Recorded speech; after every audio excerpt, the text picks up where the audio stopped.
Joining me is Adam Creighton, the Washington correspondent for the Australian newspaper. Great to see you, Adam. Look, if this wasn't Donald Trump, would the Democrat prosecutor have charged him? Certainly I don't think so. In fact, the previous DA, Cyrus Vance, I believe his name was, he looked at these charges in 2019, 2020, and he declined to bring them. So I think there's a strong chance that these are politically motivated. Of course, they were brought last year by the Democrat Alvin Bragg. He's raised $800,000 at least from this indictment so far. So it's clearly benefited him personally. Look, I think you have to have quite a lot of sympathy with Donald Trump's argument that this is a very politically motivated prosecution.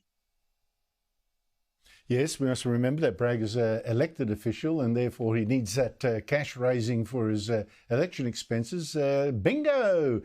Maximum penalty that Trump faces, 4 years jail. What are the odds? Well, look, it's 4 years. It's actually 4 years per count. So it's 4 times 34 in theory, which I'm sure the former president would not get.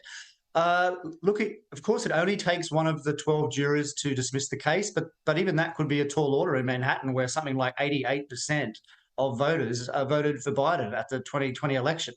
Look, there's a high chance, I think, that he might be convicted. Now, that means that the judge will have to sentence. I don't think a judge would give him jail time. These are unusual charges. And of course, he is a former president. He's also the Republican nominee. So I think it's very unlikely that he got jail term, but I think he could get a conviction. And in that case, he could also take a hit in the polls. That's what some polls suggest at the moment.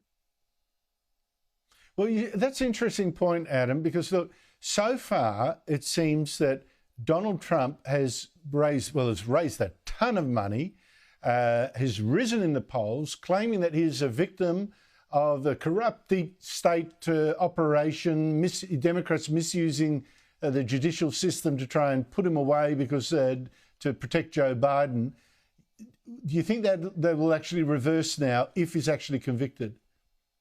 Well, look, I don't think so, because people made those same arguments when the indictments came out that they would hurt him, and they simply didn't. I mean, you could actually say that the 4 criminal indictments against him have really powered his whole political renaissance, I think you'd have to say. I mean, they've made him much, much more popular, including among independent voters. So if the aim was to damage him, so far it certainly has done the opposite. But going forward, what does a conviction mean? Look, I mean, I tend to not think it'll make any difference because everyone's already absorbed all this information. They've already made up their mind about whether they think he's guilty or not. This has been in the public domain for years.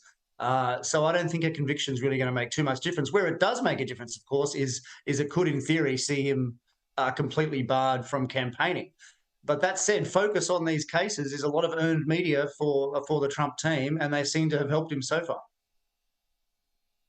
Except, of course, it's a rather grubby hill to die on, hush money for a porn star. Yes, look, that's right. Although, as someone told me recently, Alexander Hamilton paid hush money. So anyone who's seen the Hamilton Broadway play will not think it's particularly unusual. Well, thank you very much for that cultural reference. The always cultured Adam Creighton. Thank you so much indeed for your time, mate.